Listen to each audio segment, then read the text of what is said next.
Jangan lupa subscribe YouTube channel Metro TV News dan jangan lupa nyalakan notifikasinya. Yang akan kami mulai hari ini. Allahumma ja'alna fi jami'i khutuwatil intikhabatil 'ammah wa jami'il hayah minan najihin wassalimin wassabirin birahmatika ya arhamar rahimin.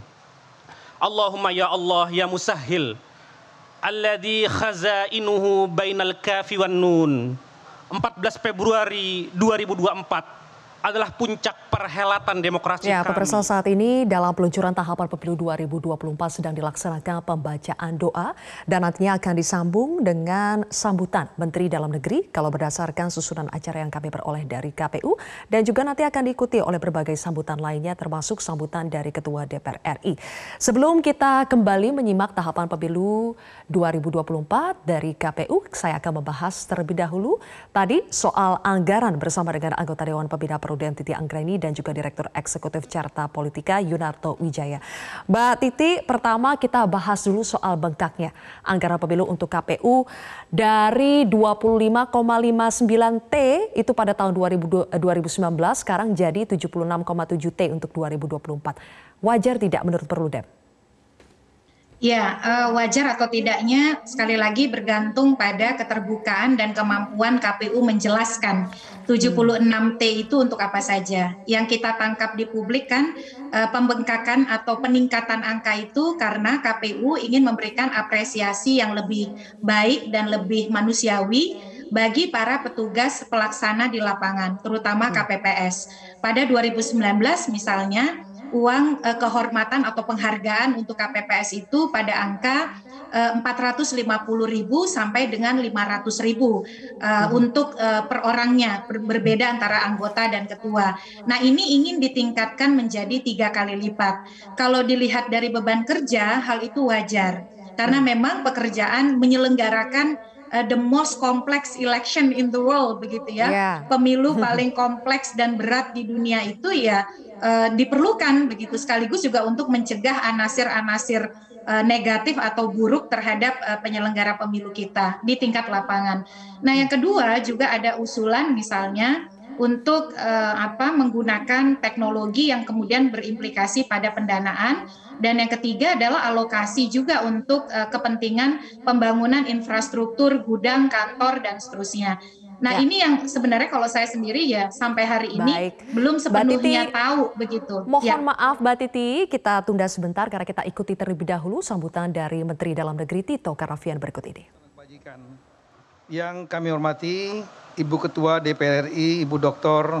Puan Maharani, serta Wakil Ketua Bapak Lejen TNI Purnawiran Lodwig Paulus, Wakil Ketua DPD RI, kemudian Ketua KPU RI, serta seluruh komisioner dan jajaran KPU, termasuk Ketua KPU Provinsi yang hadir secara fisik maupun secara virtual. Ya, ini acaranya besar nih, semuanya hadir secara virtual juga. Kemudian Ketua Bawaslu dan segenap staf Bawaslu di KPP, Pak Prof Muhammad serta staf. Juga hadir rekan-rekan dari DPR RI. Saya lihat juga ada Ketua Komisi 2, hasil kerja Ketua Komisi 2, jajaran Komisi 2, terima kasih banyak Mas Arief. Kemudian rekan-rekan ketua partai, pimpinan partai ataupun yang mewakili. Wakil Menkumham juga hadir di sini, mewakili pemerintah bersama-sama saya, Prof Edi. Juga rekan-rekan dari jajaran Polri, Jaksa Agung, TNI, serta rekan-rekan dari jajaran pemerintah lainnya yang mohon maaf saya tidak bisa sebutkan satu persatu. Juga rekan-rekan dari LSM atau NGO yang mewakili, para tim pakar, hadirin sekalian berbahagia. Pertama tentunya kita dengan tiada hentinya memanjatkan puji syukur kepada Tuhan Yang Maha Kuasa karena kita masih diberikan nikmat sehat dan kekuatan sehingga dapat hadir pada acara yang sangat penting, yaitu peluncuran tahapan pemilu untuk tahun 2024.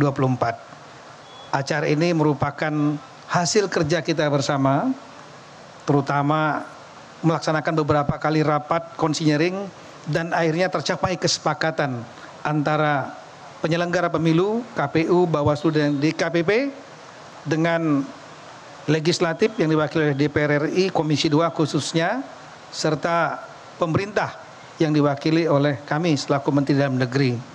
Hasil rapat dan konseling tersebut menyepakati untuk tahapan pemilu, dan kemudian Ketua KPU sudah mengeluarkan peraturan KPU yang menandai resminya tahapan dimulai pada hari ini. Kami ingin menyampaikan beberapa hal mewakili Bapak Presiden, pemerintah, bahwa dalam beberapa kali rapat kabinet internal maupun saat menerima komisioner KPU tanggal 30 Mei 2022 di Istana Merdeka, Bapak Presiden secara tegas mengatakan bahwa pemerintah mendukung penuh seluruh pelaksanaan tahapan jadwal pelaksanaan pemilu dan pilkada yang sudah ditetapkan. Yang tahapannya dimulai Juni tahun 2022, tepatnya tanggal 14 hari ini. Hingga pemungutan suara pemilu 14 Februari 2024 dan pilkada serentak November 2024. Dalam berbagai forum tersebut, Bapak Presiden juga secara tegas memerintahkan kepada Mendagri, Menteri Keuangan, dan seluruh jajaran pemerintahan termasuk Polri dan Pemda, pemerintah daerah, untuk memberikan dukungan penuh kepada KPU dan jajarannya. Mulai dari pendampingan penyusunan regulasi, seperti regulasi khusus untuk pengadaan logistik, hingga pendanaan yang diperlukan. Sehingga KPU diminta oleh Bapak Presiden tidak perlu ragu-ragu untuk segera mempersiapkan pemilu dan pilkada serentak. Mempersiapkan semua tahapan dengan detail dan rapi, terutama penyiapan data pemilih, agar tidak menjadi perselisihan. Ini sudah kita koordinasikan dengan Dukcapil dan KPU. Juga meningkatkan sinergi dengan pemerintah dalam arti yang positif dan membangun kepercayaan publik kepada KPU. Selanjutnya pada saat menerima komisioner KPU tanggal 30 Mei 2022, Bapak Presiden menegaskan agar KPU betul-betul menjaga dan meningkatkan kualitas pemilu dan pilkada serentak tahun 2024. Indonesia kita harus menjadi rujukan dunia dalam penyelenggaraan pemilu. Karena itu dorong partisipasi pemilih yang tinggi, termasuk diantaranya memberikan pendidikan politik secara masif. Pendidikan politik dalam arti agar masyarakat paham tentang hak-haknya dalam election, pemilihan, karena menentukan perjalanan bangsa ke depan. Kemudian tahun 2019 yang lalu, kita tahu bahwa kita adalah salah satu negara yang partisipasi pemilihnya tertinggi di dunia, yaitu 81%. Beliau juga meminta agar memastikan tata kelola pemilu yang akuntabel dan juga menjaga pemilu agar aman, damai, tidak ada masalah yang serius di bidang kesehatan seperti wafatnya petugas di lapangan di masa lalu. Bapak Presiden juga mengingatkan pentingnya kewaspadaan terhadap persoalan teknis yang akan dapat menjadi masalah politis dan mempengaruhi kualitas pemilu. Kita perlu belajar dari pengalaman pemilu dan pilkada-pilkada sebelumnya. Kita lakukan perbaikan-perbaikan dari aspek manajemen teknis seperti perbaikan kualitas daftar pemilih tetap DPT, manajemen kerja KPUD dan KPPS sampai dengan teknis rekapitulasi suara, penguatan sistem pendaftaran pemilih atau SIDALIH, sistem verifikasi partai politik atau SIPOL, sistem rekapitulasi atau SIREKAP, sistem informasi logistik atau SILOG yang telah dibangun KPU hendaknya disempurnakan. Pastikan juga pesan Bapak Presiden agar biaya pemilu dilaksanakan dengan efisiensi. Bapak Presiden juga mengajak KPU untuk mengembangkan model kampanye yang makin berkualitas dan menyehatkan demokrasi. Kampanye yang mengurangi mobilisasi orang dengan memanfaatkan teknologi informasi agar kampanye dapat berlangsung efektif, mengurangi gesekan di lapangan, termasuk praktik politik uang, pada saat kita kampanye, kami ulangi, melaksanakan pilkada serentak di tahun 2020, 270 wilayah se-Indonesia di tengah-tengah puncak pandemi, kita telah membuktikan kita mampu melaksanakan itu. Berlangsung lancar dengan tidak ada ledakan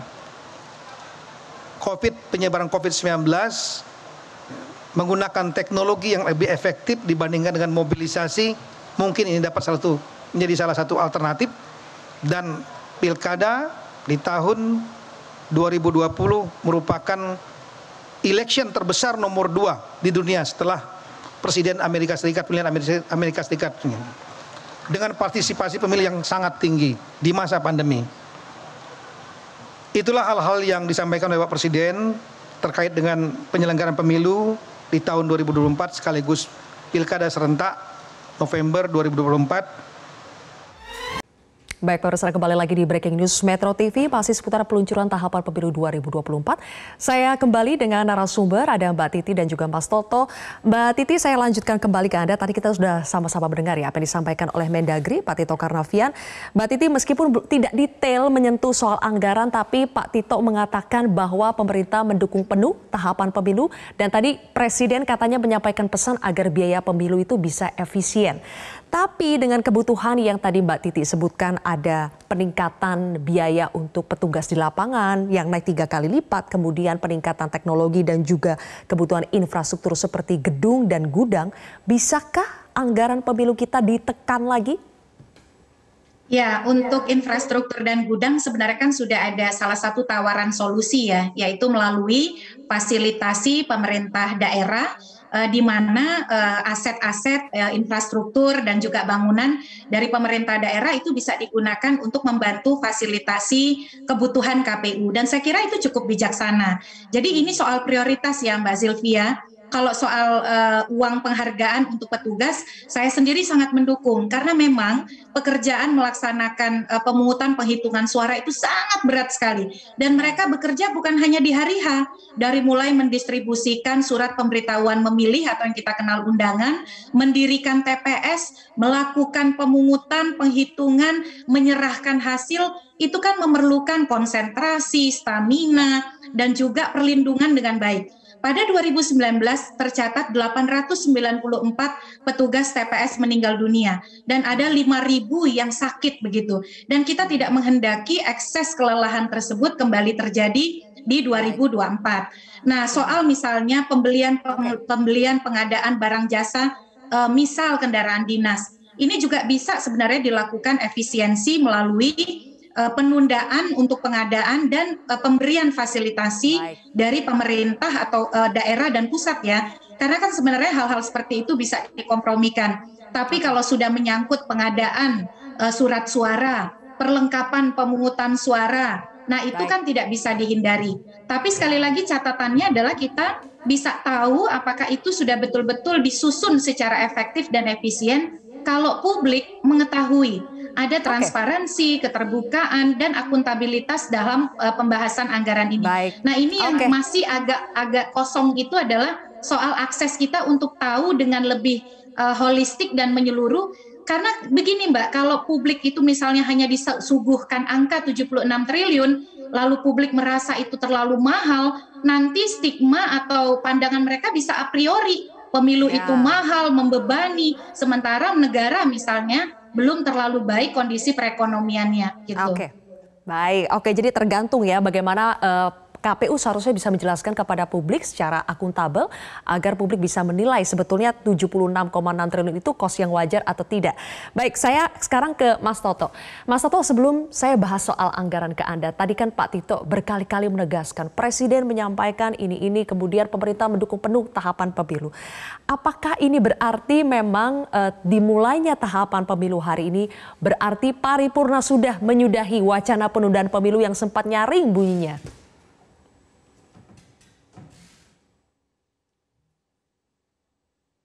Audio Mas Toto belum terdengar? Halo, Nah, boleh diulangi kembali Mas Toto. Sudah terdengar sekarang.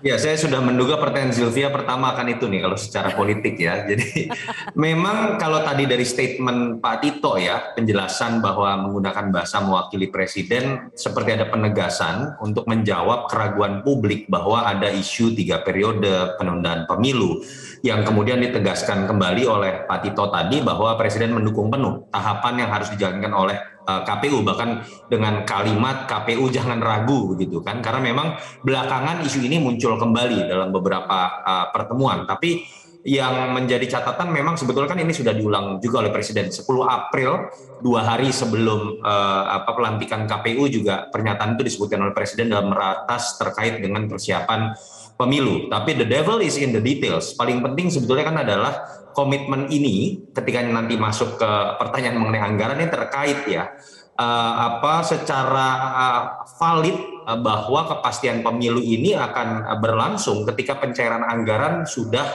terjadi. Itu yang masih jadi pertanyaan. Ketika kita bicara ini multi years misalnya, yang dibutuhkan tadi Mbak Titi sudah mengatakan transparansi dari 76,6 triliun, berapa sih tahun ini? Katanya kan 8 triliun, 2 triliun sudah dianggarkan, 6 triliun belum dianggarkan, belum dicairkan misalnya. Hal-hal itu yang menurut saya kan sangat berpengaruh besar karena perdebatannya kan kalau kita tahu di publik adalah situasi pandemi dan kemudian ada yang mengatakan dalam situasi ekonomi seperti ini alangkah baiknya kemudian memang stabilitas politik terjaga, tidak usah ada pemilu. Itu yang pertama. Yang kedua misalnya ada yang mengatakan jangan-jangan negara tidak punya anggaran cukup. Sehingga bahasan mengenai transparansi 76,6 triliun itu menurut saya memang sangat signifikan, sangat berpengaruh terhadap kepastian yang tadi Sylvia tanyakan. Apakah publik percaya bahwa memang sudah ada keseriusan dari pemerintah terkait dengan masalah terselenggaranya pemilu atau tidak. Itu yang menurut saya semoga komitmen Pak Tito mengatasnamakan Presiden tadi juga linear dengan apa yang kemudian menjadi rencana pencairan anggaran dan transparansi sehingga kemudian publik bisa ikut menjaga terkait dengan istilah efisiensi tadi. Baik, berarti kalau KPU atau pemerintah gagal menjelaskan soal anggaran 76,6 triliun itu untuk apa saja, masih mungkinkah berarti soal anggaran ini akan dipakai sebagai celah untuk menggulirkan kembali wacana penundaan pemilu? Boleh dijawab nanti Mas Toto dan juga Mbak Titi. Kita harus jeda terlebih dahulu pemirsa, Breaking News Metro TV akan kembali sesaat lagi. Kita semua, Om Swastiastu, Namo Buddhaya, salam kebajikan. Yang saya hormati Wakil Ketua DPR Pak Ludwig, yang saya hormati Wakil Ketua Dewan Perwakilan Daerah Pak Nono, yang saya hormati para Menteri Kabinet Pak Mendagri dan yang lain yang hadir, yang saya hormati Ketua dan anggota Komisi Pemilihan Umum Republik Indonesia, yang saya hormati Ketua dan anggota Badan Pengawas Pemilu Republik Indonesia, yang saya hormati Ketua dan anggota Dewan Kehormatan Penyelenggara Pemilu, yang saya hormati pimpinan komisi yang ada di DPR, anggota DPR, yang saya hormati seluruh pimpinan partai politik yang hadir pada kesempatan ini, dan yang saya hormati seluruh rakyat Indonesia yang sedang menyaksikan acara ini dimanapun berada. Syukur alhamdulillah bahwa pada kesempatan ini kita dapat hadir dan berkumpul dalam acara yang penting pada malam ini. Hari ini tahapan pemilu tahun 2024 secara resmi akan kita saksikan bersama peluncurannya. Sejak awal DPR RI, pemerintah, KPU dan banyak elemen masyarakat sudah berkomitmen bahwa di tahun 2024 pemilu harus dilaksanakan. Tidak ada pembahasan untuk penundaan, tidak ada pembahasan untuk mengulur-ngulur, melainkan jelas dari awal sesuai dengan Undang-Undang Nomor 7 Tahun 2017 tentang pemilihan umum bahwa pemilu dilaksanakan setiap 5 tahun sekali. Dalam kesempatan yang baik ini, saya mengingatkan kita semua agar tidak memandang pemilu di Indonesia sebagai sekedar mekanisme demokrasi. Pemilu di Indonesia tidak boleh kita anggap sebagai rutinitas 5 tahunan saja. pemilu memiliki kedudukan yang sangat strategis dalam kehidupan berdemokrasi di Indonesia. Kedudukan strategis tersebut karena pemilu merupakan perwujudan pengamalan sila keempat Pancasila, kerakyatan yang dipimpin oleh hikmat kebijaksanaan dalam permusyawaratan perwakilan.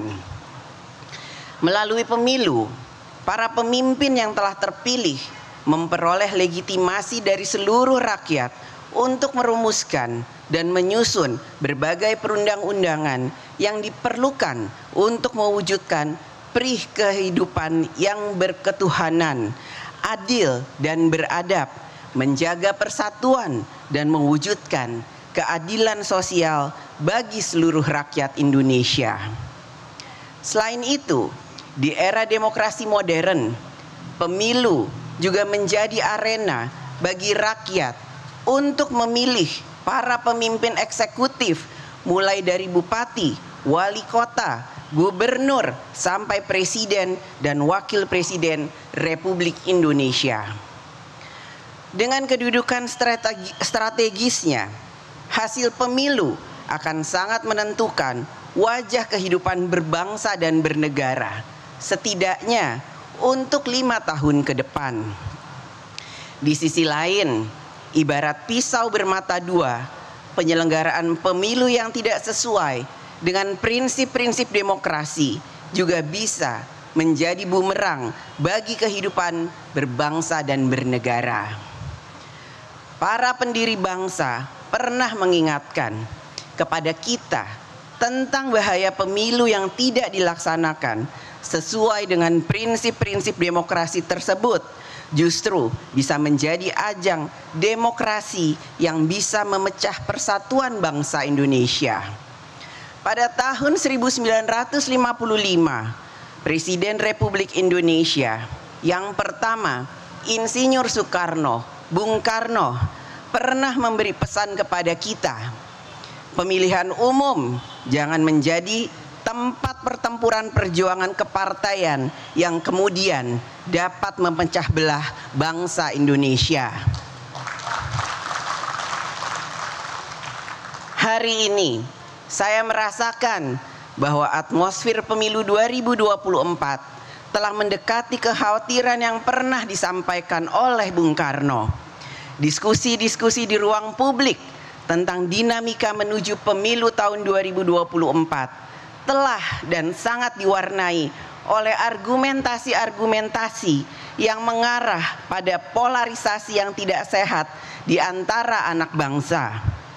Oleh karena itu, sebagai Ketua DPR RI, saya menghimbau kepada segenap elemen bangsa untuk mengembalikan hakikat dan jati diri pemilu sebagai instrumen demokrasi yang berorientasi pada persatuan dan kesatuan bangsa, bukan sebaliknya. Pemilu adalah arena kompetisi, bukan pertempuran di antara anak bangsa.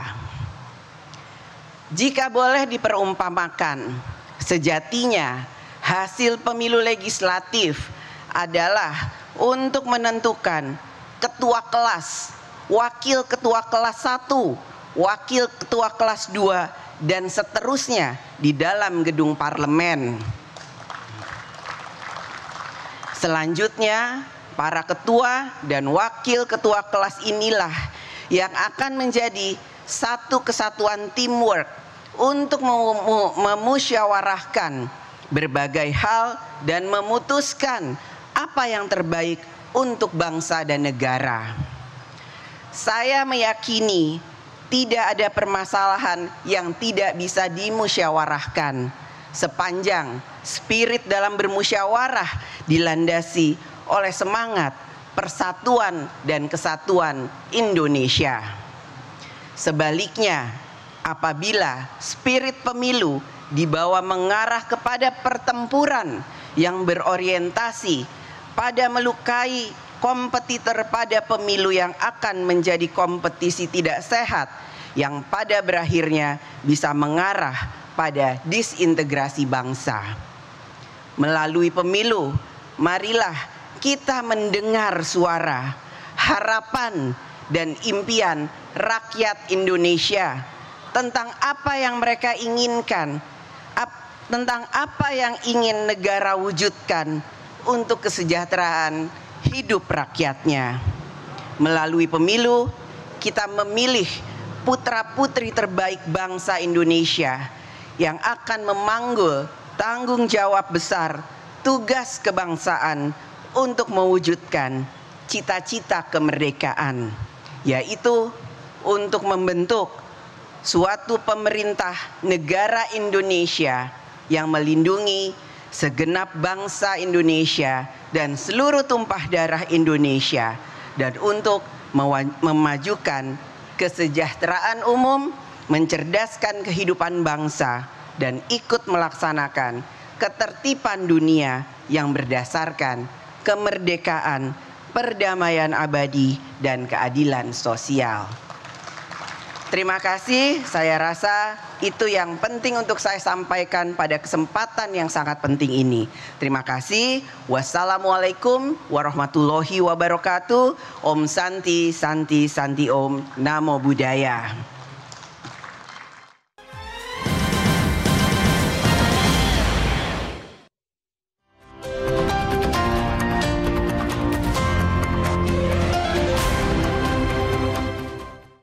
Komisi 5 meminta Kementerian Perhubungan untuk mengintensifkan pendanaan non-APBN dan menentukan skala prioritas pembangunan infrastruktur transportasi nasional agar konektivitas antara wilayah di Indonesia bisa terlaksana di tengah keterbatasan fiskal negara.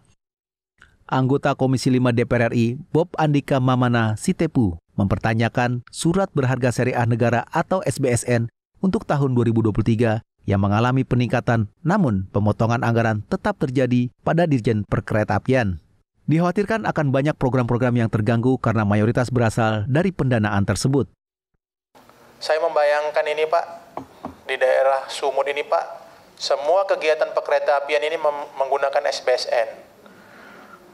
Apakah ini nanti pada tahun 2024 ini akan tuntas pembayaran menggunakan dana SBSN ini Pak? Karena saya lihat semua proyek-proyek perkeretaapian di Sumut menggunakan SBSN.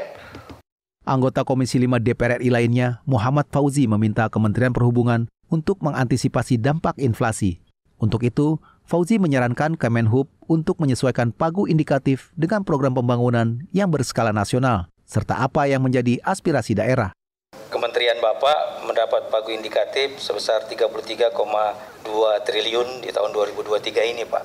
Kalau saya lihat Pak, kendala utama Bapak yang paling besar adalah apa yang disampaikan oleh Ibu Sri Mulyani, di mana ada angka kemungkinan inflasi Pak. Nah, kira-kira kontribusi apa di Kementerian Bapak untuk menekan itu Pak? Andri TVR Parlemen melaporkan.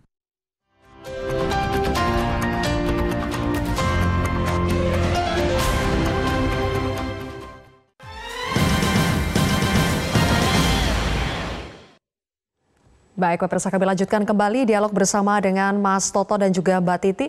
Mas Toto, Mbak Titi, kita simak bersama tadi Ketua DPR menyatakan tadi kalimat pembuka pidatonya saja sudah mengatakan bahwa pemerintah dan DPR sudah berkomitmen pemilu tetap di 2024, tidak ada penundaan. Tapi Mas Toto, apakah alasan anggaran ini bisa dipakai sebagai celah untuk menggulirkan kembali wacana penundaan pemilu?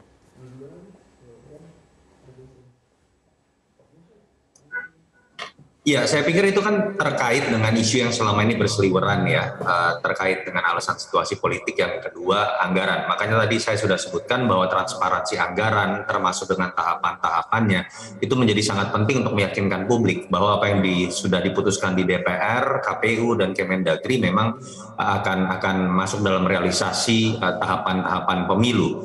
Jadi menurut saya celahnya harusnya sudah tidak bisa lagi ada, apalagi penegasan sudah dilakukan juga oleh Presiden berulang kali, dan memang efisiensi tetap diperlukan ketika kita bicara anggaran multi-years. Jangan sampai kemudian ketika kita berbicara mengenai kondisi tahun depan, situasi yang mungkin berubah, itu kemudian nanti bisa menjadi celah lagi untuk kemudian ditafsirkan berbeda terkait dengan Baik, Mas Toto, Mbak Titi, nanti kita akan lanjutkan lagi ya. Sekarang kita simak dulu pidato yang akan disampaikan oleh Ketua KPU RI. Atas kesempatannya hadir. Yang kami hormati yang mewakili pemerintah, Menteri Dalam Negeri Bapak Muhammad Tito Karnavian, terima kasih Bapak atas kehadirannya. Yang kami hormati Wakil Menteri Hukum dan HAM Bapak Profesor Dr. Edward Umar Syarif Fiyari, terima kasih Pak Wamen atas kehadirannya. Yang kami hormati Bapak Ibu pimpinan partai politik yang hadir pada kesempatan malam hari ini. Yang kami hormati Panglima TNI atau yang mewakili, yang kami hormati Kapolri atau yang mewakili, yang kami hormati Jaksa Agung atau yang mewakili, yang kami hormati Bapak-bapak, Ibu-ibu, anggota DPR yang berkesempatan hadir pada malam hari ini. Teman-teman sekalian, Ketua dan anggota KPU Provinsi se-Indonesia yang berkesempatan hadir pada malam hari ini, teman-teman sekalian, Ketua dan anggota KPU Kabupaten Kota se-Indonesia yang berkesempatan hadir secara online atau melalui Zoom. Oleh karena itu perlu kami sapa Zoomiyin wal Zoomiyat yang berkesempatan hadir melalui link Zoom pada malam hari ini. Soalnya kalau hadir fisik kan hadirin wal hadirat, kalau lewat Zoom, Zoomiyin wal Zoomiyat. Bapak-bapak pimpinan daerah yang berkesempatan hadir pada malam hari ini melalui link Zoom. Pertama-tama marilah kita memanjatkan puji syukur kehadirat Allah Subhanahu wa taala, Tuhan yang Maha Kuasa, yang senantiasa melimpahkan rahmat dan nikmatnya kepada kita sekalian atas segala nikmat, terutama nikmat sehat wal afiat biqauli alhamdulillahirabbil alamin. Rupa-rupanya ada yang kelupaan. Keluarga besar kami penyelenggara pemilu, Ketua Bawaslu dan para anggota Bawaslu yang berkesempatan hadir, terima kasih. Ketua dan para anggota DKPP yang berkesempatan hadir. Agak kelupaan menyambut karena apa? Ya sehari-hari serumah soalnya. Jadi kami anggap tuan rumah sendiri. Terima kasih hadirin hadirat, Zoomiyin wal Zoomiyat yang berkesempatan hadir pada malam hari ini. Yang pertama, saya kira sudah benar yang disampaikan oleh Pak Mendagri tadi yang mewakili pemerintah dan juga Ketua DPR, bahwa salah satu ciri demokrasi adalah dilaksanakannya pemilu secara reguler. Regularitas pemilu di Indonesia adalah 5 tahunan. Dan ini adalah amanat konstitusi kita. Saya kira kita paham pasal 22E Undang-Undang Dasar mengamanatkan azas pemilu itu selain luber dan jurdil, langsung, umum, bebas, rahasia, jujur, dan adil, ada satu lagi, yaitu diselenggarakan setiap 5 tahun sekali. Jadi regularitas 5 tahunan sekali itu adalah bagian dari azas pemilu dan sudah menjadi tugas penyelenggara pemilu untuk memastikan pemilu berjalan secara reguler 5 tahunan itu. Bapak Ibu yang kami hormati, bahwa ini yang penting untuk kita pahami bersama. Selalu ada kekhawatiran, selalu ada keresahan. Tapi penting untuk kita definisikan ulang apa yang dimaksud dengan pemilu dan apa yang kita pahami tentang pilkada. Pemilu, pilkada adalah arena konflik yang dianggap sah dan legal untuk meraih kekuasaan atau mempertahankan kekuasaan. Nah, karena memang kita sadari mengapa terjadi konflik, ini berangkat dari pemahaman kita bahwa kita ini adalah majemuk, kita ini plural, dan kemudian kita rumuskan bersama-sama dengan azas atau landasan berbangsa kita, yaitu Bhinneka Tunggal Ika. Itu artinya kita menyadari bahwa kita ini beragam, kita ini majemuk, tetapi harus kita sadari bahwa kita ini satu bangsa, satu bahasa, satu tanah air, yaitu Indonesia. Berdasarkan itu maka penting kita bersama-sama berkomitmen menjadikan pemilu sebagai sarana integrasi bangsa, karena sebagai wujud dari Bhinneka Tunggal Ika. Desain kepemiluan mendukung untuk itu. Pemilu serentak yang digabungkan antara pemilu presiden di mana calon presiden diusulkan atau dicalonkan oleh partai politik, dan pada waktu yang bersamaan partai politik juga berjuang untuk meraih suara dan kursi. Akhirnya apa? Masing-masing partai politik yang sama-sama mengusung pasangan calon pasti akan menahan diri, walaupun sama-sama berebut suara, berebut kursi. Menahan diri karena apa? Ada titik temu, yaitu punya pasangan calon presiden yang sama. Yang berikutnya, dalam waktu yang tidak terlalu lama setelah penetapan hasil pemilu nasional, kita akan ketahui partai apa di DPRD provinsi atau kabupaten mana memperoleh kursi atau suara berapa. Yang itu akan dijadikan persyaratan untuk pencalonan kepala daerah. Setelah berebut, setelah berkompetisi untuk memperoleh suara, memperoleh kursi dalam waktu yang tidak terlalu lama, partai-partai politik akan berangkulan kembali, akan berkoalisi, akan bergabung kembali dalam mendukung atau mencalonkan pasangan calon kepala daerah. Nah, desain kepemiluan yang semacam ini kami yakini bahwa pemilu betul di situ terjadi konflik, terjadi kompetisi, tetapi akan menjadi sarana kita semua untuk mengendalikan diri, untuk menjamin bahwa kompetisi itu berujung kepada integrasi. Bapak Ibu yang kami hormati, tadi disampaikan oleh Ketua DPR bahwa salah satu prinsip berbangsa kita adalah musyawarah mufakat. Musyawarah sendiri itu juga menggambarkan konflik, karena masing-masing punya pandangan, masing-masing punya pendapat, masing-masing punya kepentingan. Tapi yang dicari dan dituju adalah mufakat. Oleh karena itu perlu kita memaknai bahwa pemilu ini sebagai arena musyawarah besar rakyat Indonesia untuk memilih pemimpin-pemimpinnya, untuk menata kemajuan bangsa ke depan, tapi sekali lagi dalam bingkai Negara Kesatuan Republik Indonesia. Saudara sekalian, Bapak Ibu yang kami hormati, dalam pemilu secara langsung setidak-tidaknya ada 3 hal penting yang harus tersedia. Yang pertama adalah peserta pemilu, yang kedua adalah adanya pemilih, kemudian yang ketiga adalah ada proses untuk mengekspresikan pilihan bagi pemilih. Nah, oleh karena itu ketersediaan atau keterjaminan adanya partai politik sebagai peserta pemilu, adanya calon DPD sebagai peserta pemilu DPD, adanya pasangan calon presiden, wakil presiden, itu menjadi sesuatu yang penting. Demikian juga menjadi tugas kita bersama untuk menjamin bahwa warga negara yang memiliki hak untuk menjadi pemilih itu kita masukkan di dalam daftar pemilih sebagai jaminan administratif bahwa warga negara yang memiliki hak dapat menggunakan hak pilihnya pada pemilu 2024 nanti. Yang ketiga adalah proses pemungutan dan penghitungan suara di TPS sampai dengan rekapitulasi.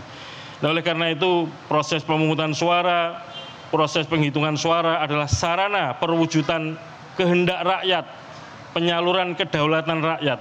Oleh karena itu sudah menjadi tugas kita bersama-sama, bukan hanya tugas KPU, tapi juga tugas peserta pemilu, tugas Bawaslu, tugas DKPP, tugas aparat negara untuk memastikan bahwa apa yang menjadi pilihan rakyat sejak awal di TPS sampai dengan penetapan hasil nasional tetap terjaga seutuhnya.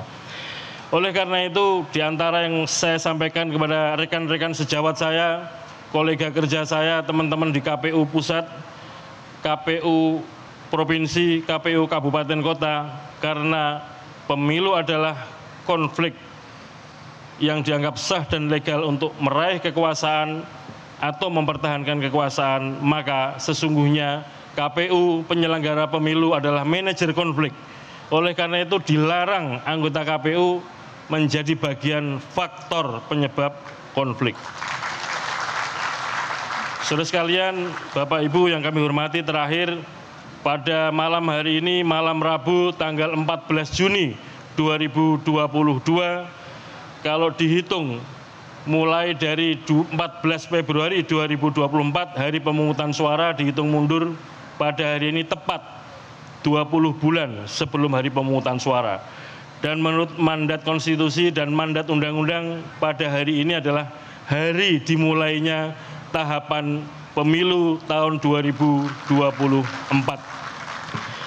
Tentu KPU tidak bisa bekerja sendirian, kami selalu mohon dukungan kepada pemerintah, kami mohon dukungan DPR, kami mohon dukungan partai politik, mohon dukungan segenap pimpinan bangsa Indonesia, dan juga mohon dukungan seluruh rakyat Indonesia.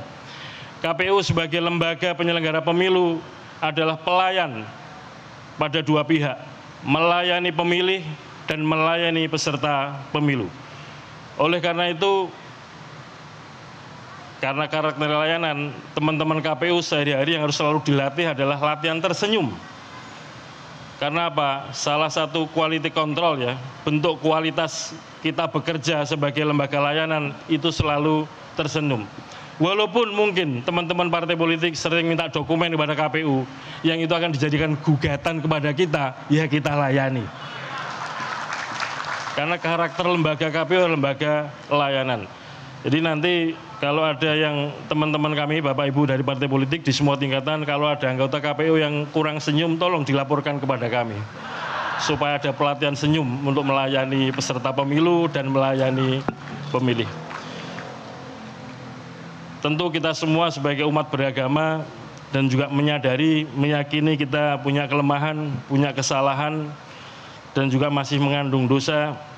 Maka sebelum kita bersama-sama memulai tahapan pemilu, ada baiknya kita beristighfar kepada Tuhan Yang Maha Kuasa supaya memudahkan langkah-langkah kita, dan juga kita berserah diri setelah berikhtiar dengan kuat, dengan mohon doa, memanjatkan doa-doa kepada Tuhan Yang Maha Kuasa.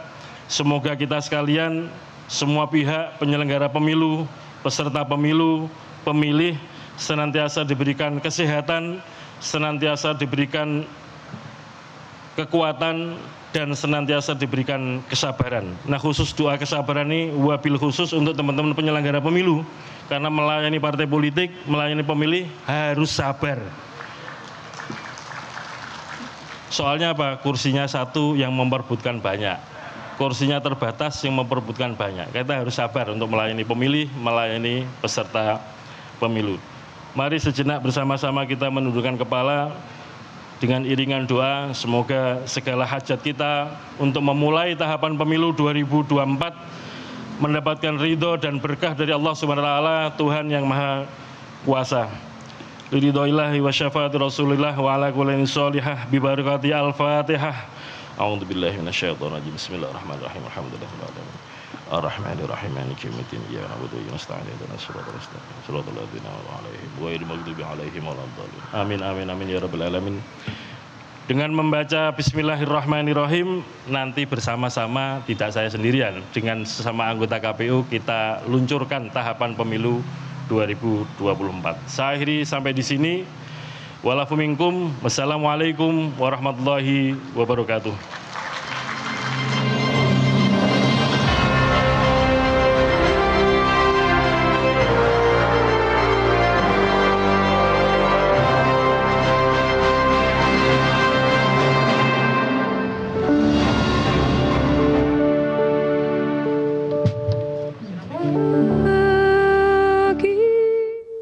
Pemirsa, Breaking News Metro TV akan kembali lagi usai jeda. Setiap suara rakyat, pemilu yang tertib, aman, damai, dan bermartabat. Karena pemilu 2024 sejatinya dari kita, oleh kita, untuk Indonesia. Baik, pemirsa, kami kembali lanjutkan perbincangan bersama dengan anggota Dewan Pembina Perludem, Titi Anggraini, dan juga Direktur Eksekutif Carta Politika Yunarto Wijaya.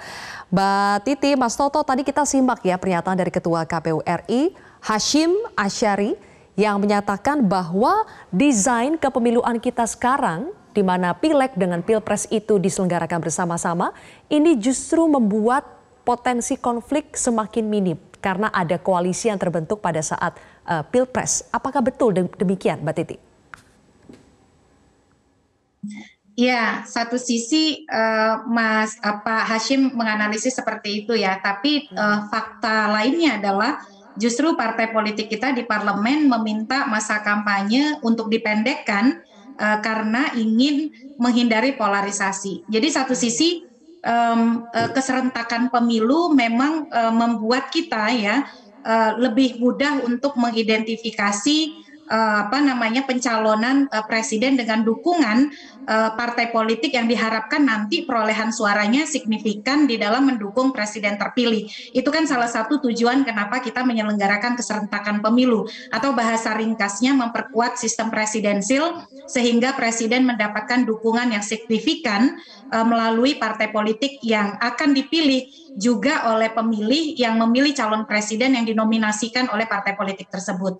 Tapi memang ada tantangan sejak pemilu 2014 karena adanya ketentuan ambang batas pencalonan presiden ya, misalnya untuk mengusung calon presiden dan wakil presiden harus punya 20% kursi minimal atau 25% suara sah hasil pemilu DPR, membuat dari 2014 peserta pemilu presiden kita hanya 2 pasangan calon. Nah, itu dianggap punya dampak pada keterbelahan di masyarakat kita akibat tadi ya pasangan calon presiden yang menjadi antitesis satu sama lain dan kemudian berkelindan dengan adanya disinformasi, misinformasi atau hoax, fitnah pemilu begitu. Nah, ini menjadi tantangan tersendiri di dalam pemilu serentak. Di dalam pemilu serentak memang kalau bagi kami sendiri ya tantangan terbesar karena kita menyerentakkan legislatif di semua tingkatan nasional dan juga daerah, itu kompleksitasnya menjadi berlipat, bertambah begitu. Dan itu memberikan tantangan baru bagi KPU. Perhatian yang terlalu dominan pada Pilpres juga menjadi tantangan besar bagi peserta pemilu kita. Contohnya begini, di 2019 lalu ada surat suara tidak sah mencapai 11,12%. Mbak Zilvia dan Mas Toto bayangkan, pemilih sangat antusias pergi ke TPS, tetapi ketika dihitung untuk pemilu DPR, ada 17.500.000 lebih suara yang tidak sah. Nah, ini juga menjadi tantangan yang sangat besar bagi penyelenggara pemilu hari ini. Memang pemilu Indonesia itu ya karakternya unik. Kita pemilu yang masyarakatnya itu sangat loyal atau bisa dikatakan mudah untuk digerakkan pergi ke TPS. Tapi itu menjadi akan kurang bermakna kalau pemilih yang datang ke TPS itu tidak bisa memberikan suara dengan benar. Karena kan suara yang diberikan misalnya karena dia bingung, dia tidak tahu, akhirnya cara mencoblosnya salah, suaranya menjadi tidak sah. Dan itu angkanya sangat besar, anomali. 11,12% atau setara 17.500.000 untuk pemilu DPR. Padahal standar rata-rata global itu hanya 2-4%. Rata-rata suara tidak sah di pemilu dalam praktik pemilu global. Nah, itu yang pertama dari sisi pemilih begitu ya. Yang kedua dari sisi kontestasi pemilunya sendiri. Karena orientasinya dominan pada Pilpres, maka pemilih lebih cenderung abai pada pemilu legislatif. Makanya isu-isu yang berkaitan dengan pemilu legislatif itu tidak muncul ke permukaan. Sementara kita selain Pilpres ada 4 posisi lain yang dipilih. DPR, DPD, DPRD Provinsi, DPRD Kabupaten Kota. Dan memang konflik ini lebih bisa kita kelola ya dalam konteks kalau perselisihan hasil ataupun perselisihan tahapan. Karena mekanisme penyelesaian keadilan elektoral kita, penyelesaian masalah pemilu kita itu makin baik, makin tertata. Institusi-institusi yang menangani keberatan, menangani pelanggaran itu makin tertata dengan baik. Tapi kita masih punya banyak PR, Mbak Zilvia. Contohnya yang masih menjadi masalah berulang, jual beli suara itu masih sangat masif dan cenderung belum ditemukan obat yang mujarab begitu ya. Mungkin Mas Toto nanti bisa berbagi. Tapi ini menjadi problem besar di pemilu kita. Jadi pemilu kita damai, baik, berjalan dengan cukup kondusif, tapi jual beli suaranya kok makin ke sini makin menjadi sesuatu yang masif begitu ya. Yang kedua itu soal tadi pemahaman pemilih soal tata cara pemberian suara yang berdampak pada misalnya kompleksitas pemilu mengakibatkan tingginya surat suara tidak sah. Bahkan untuk DPD, surat suara tidak sah itu sampai 29 juta lembar atau setara dengan 19%. Ini kan sangat menyedihkan begitu ya. Nah, yang terakhir juga yang menjadi tantangan besar pemilu kita adalah penyebaran disinformasi, misinformasi, hoax, dan fitnah pemilu yang itu bisa mengganggu hak pilih warga negara karena warga negara bisa memilih dengan cara yang salah atau tidak sesuai dengan hati nuraninya karena dibelokkan oleh informasi-informasi yang menyesatkan dan invalid. Dan itu yang sebenarnya menjadi tantangan besar yang harus kita jawab di 2024, belajar dari 2019. Ya, saya setuju ya tadi, jangan sampai ada korban jiwa karena sangat anomali dan ironis pemilu diklaim berjalan aman, damai, tapi penyelenggara pemilunya meninggal dunia karena kelelahan. Itu kan berarti ada problem besar di pemilu kita. Nah, yang kedua itu jangan sampai civic culture kita melemah, kultur kewarganegaraan kita melemah karena ekses dari polarisasi yang membelah. Selesai dari pemilu, bukannya kita fokus mengawasi pejabat publik yang terpilih melalui pemilu, pejabat pemerintahan yang terpilih, kinerjanya kita ukur dengan betul-betul rasional, gitu ya, berbasis kinerja, tapi penilaiannya justru berbasis afiliasi politik. Kalau saya pilih di pemilu, dia pasti benar. Kalau saya tidak pilih di pemilu, pasti dia salah. Nah, ini kemunduran bagi praktik demokrasi kita kalau ekses ini tidak bisa kita cegah sejak awal, dan itu adalah hulunya di pemilu 2024 yang mestinya tidak mengulangi problem-problem yang terjadi di 2019, Mbak Sylvia. Oke, Mbak Titi sudah membantu menjabarkan persoalan pemilu kita dari hulu sampai ke hilir. Kita bahas satu persatu ya. Mas Toto, saya tertarik membahas soal polarisasi yang terjadi begitu tajam pada pemilu 2014 dan 2019. Apakah persoalan tadi sempat disebut soal ambang batas presiden, 20% dari jumlah kursi DPR atau 25% dari suara sah nasional, apakah ini dinilai sebagai salah satu pemicu terbesar polarisasi yang terjadi pada pemilu-pemilu kita? Ya, kalau saya melihat problem utama dari apa yang kita sebut dengan kualitas pemilu ya, ujungnya adalah kualitas demokrasi, dan kemudian salah satunya adalah mengenai polarisasi misalnya, atau kualitas dari pemilih ketika bertarung, istilah tadi Ketua KPU kan konflik yang sah. Mas Toto, gitu ya, mohon maaf, boleh ditahan sebentar Mas Toto? Kita akan simak terlebih dahulu ya, peluncuran tahapan pemilu yang akan segera dimulai.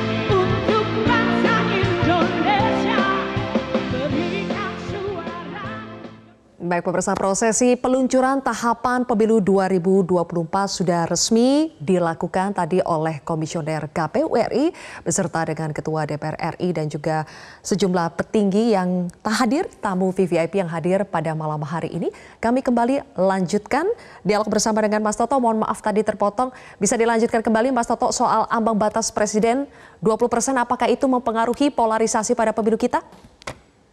Polarisasi tidak bisa diselesaikan dengan sekedar berbicara mengenai hal-hal yang sifatnya kuantitatif ya. Jadi ini kompleksitas yang harus dilihat secara sosiologis, lalu bagaimana kemudian cara elit memberikan pendidikan politik, termasuk memang diantaranya adalah bagaimana presidential threshold ini kemudian dari awal sudah membelah atau kemudian membuat batasan-batasannya sendiri dengan dikatakan merenggut hak-hak orang yang harusnya juga bisa menjadi calon kalau kita bicara dalam konteks pilpres ya.